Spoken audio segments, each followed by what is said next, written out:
Sandi adalah anak yang memiliki postur yang pendek, kurus, hitam, dekil, serta wajah seperti orang yang tidak bisa apa-apa.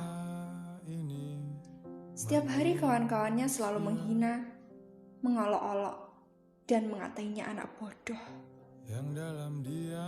Kata-kata yang pedas, kejam, dan bengis selalu dilontarkan semua pada dirinya. Sandi sampai hafal dengan semua julukan jelek untuk dirinya.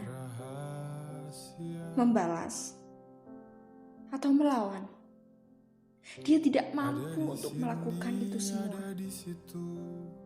Hanya mulut terkunci rapat dan berdoa yang bisa dijangkau oleh raga dan batinnya. Dia selalu memanjatkan doa kepada Sang Ilahi Robbi agar dihentikan semua ini. Setiap manusia memiliki tingkat kesabaran yang berbeda. Hal ini yang dialami Sandi.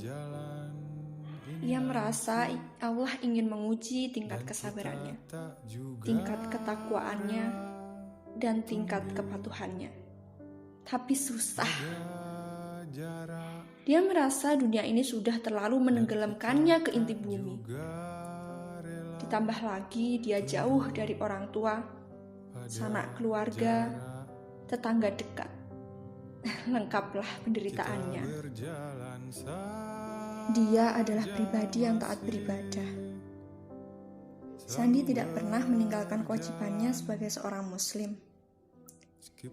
Dia selalu sholat 5 waktu dengan khusyuk, puasa Senin Kamis, melakukan sholat tahajud, menjalankan sholat duha, bersedekah kepada fakir miskin. Itu semua adalah sebagian dari kegiatan untuk meningkatkan takwa kepada Allah SWT. Sandi ingat dengan dawuh salah satu kiai di pondoknya, bahwa barang siapa yang selalu ingat kepada Allah, maka Allah pasti akan selalu mengingatnya dan mencukupkan segala kebutuhannya. Inilah dasar Sandi untuk tetap tinggal dan hidup dalam kondisi yang seperti ini. Sandi tidak pernah mendoakan jelek kepada teman-teman yang sudah menyakiti hatinya. Karena dia juga ingat kiainya pernah dawuh, jika ada orang yang menyakiti hatimu, maka 7 pintu langit akan terbuka. Tidak ada batas bagimu. Doamu akan terkabul. Tapi kiainya juga menambahkan, jika kamu sakiti, jangan membalas dengan kata-kata jelek, karena nanti di akhirat kamu akan dimintai pertanggungjawaban atas doamu, serta doamu tidak bermanfaat. Sehingga sebaiknya kalian harus berdoa kepada Allah dengan permintaan yang baik-baik. Tepat hari Jumat setelah bersih-bersih kamar dan asramanya, Sandi sudah terbiasa beres-beres barang yang berserakan di asramanya. Dia terkenal dengan keaktifan, kecakapan, dan kerapiannya. Dia selalu membantu kakak-kakak pengurus kebersihan dalam hal membersihkan asrama. Karena dia tahu kebersihan itu sebagian dari iman. Dia berbeda dengan teman sebayanya yang menghabiskan waktu hari Jumat untuk bermain bola saja. Dia selain membantu kakak-kakak pengurus kebersihan, dia juga menghafal dan mengulang materi diniyah. Materi diniyahnya adalah materi yang berhubungan dengan ilmu keagamaan, seperti materi akidah, akhlak, fikih, tauhid nahwu, shorof, dan lain-lain. Setiap hari Jumat, dia menambah setoran hafalan ke ustadznya. Dia yakin bahwa ridho guru adalah ridho Allah. Hei, anak dungu, ucap bosnya. Iya, ada apa? Jawab Sandi gemetar. Kamu itu jangan sok belagu di sini. Lihat wajah kamu, tubuh kamu, orang di sekitarmu gak ada yang suka sama kamu. Jadi jangan sok bantuin kakak pengurus. Kamu pengen dipuji, dihargai, dikasihani. Hah? Ucapan bos geng. Bener, jangan sok-sokan deh kamu. Tambah anak buah. Aku gak ada niat apa-apa. Aku ikhlas. Aku hanya ingin bantu kakak-kakak pengurus. Itu saja. Gak ada yang lain. Jawab Sandi. Dengerin ya. Di sini itu gak ada yang peduli, kasihan, dan mau berteman sama kamu. Ucap bos geng sambil mendorong bahu Sandi. Bener banget. Lihat mukamu saja sudah gak pengen dekat dengan kamu, apalagi berteman. Imbuh anak buah. Kamu itu ngaca dulu. Di sini gak ada yang seperti kamu. Kamu itu aneh-aneh. Kamu itu gak pantas di sini. Tambah bos geng. Siapa bilang dia tidak pantas di sini? Semua orang di sini itu sama. Meskipun anak presiden, pejabat, anak kiai, anak nelayan, anak petani, ataupun apapun itu.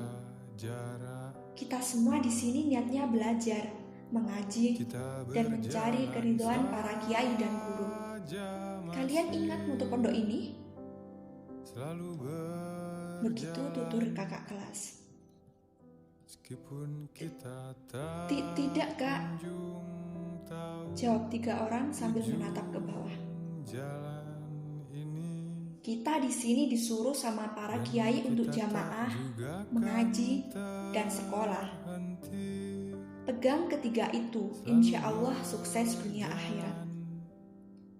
Tidak ada orang yang tidak pantas untuk menimba ilmu. Ingat dalam hadis dijelaskan bahwa setiap muslim dan muslimah diwajibkan mencari ilmu. Jadi wajib hukumnya mencari ilmu. Kalau bisa semakin jauh semakin bagus. Setiap muslim wajib menuntut ilmu mulai dari lahir sampai ke liang lahat. Ingat itu. Nasihat kakak kelas.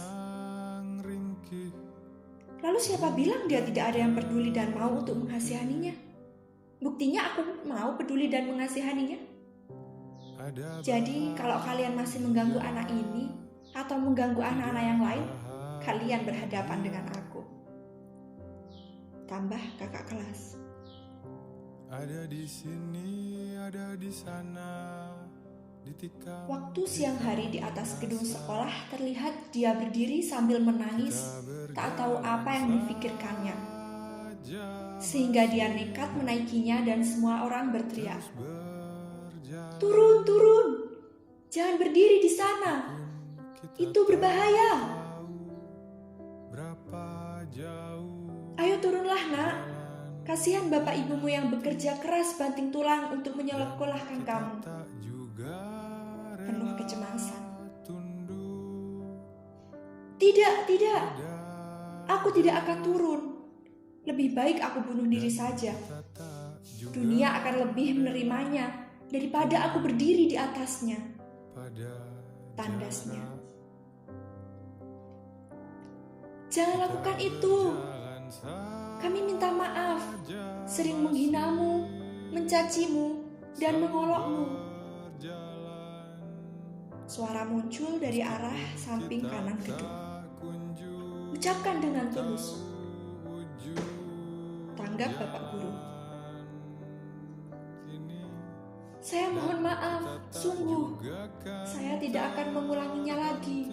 Ayo turun. Tambah anak berbadan besar itu. Temanmu sudah minta maaf kepadamu.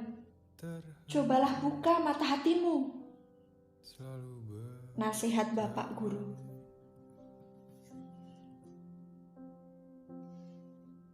Kamu anak yang istimewa.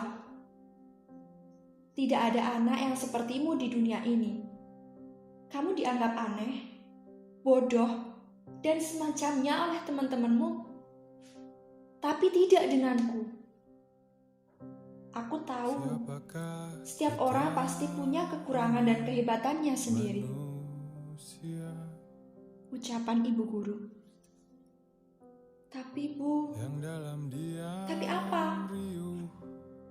Saya tidak apa? Tidak bisa, tidak cakap, atau tidak mampu?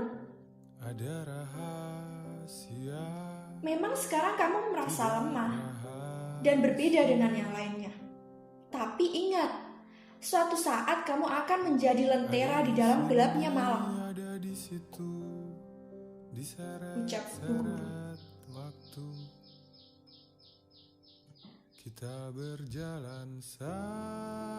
Setelah kejadian itu, banyak sekali perubahan yang terjadi pada Sandi. Sandi melesat begitu tinggi ke angkasa, meninggalkan kawan-kawan sebayanya. Tapi meskipun begitu, dia tidak pernah memiliki rasa sombong sedikit pun. Dia juga tidak pernah menolak untuk membagikan ilmu ke teman-temannya.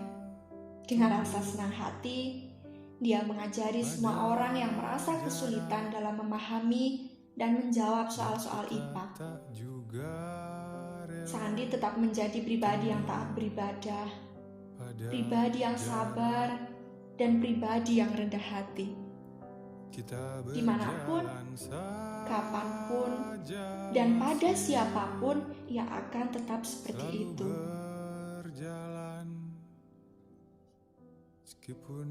Dan tiba pada suatu ketika di mana sosok seorang yang selalu menemaninya meninggalkan surat untuknya.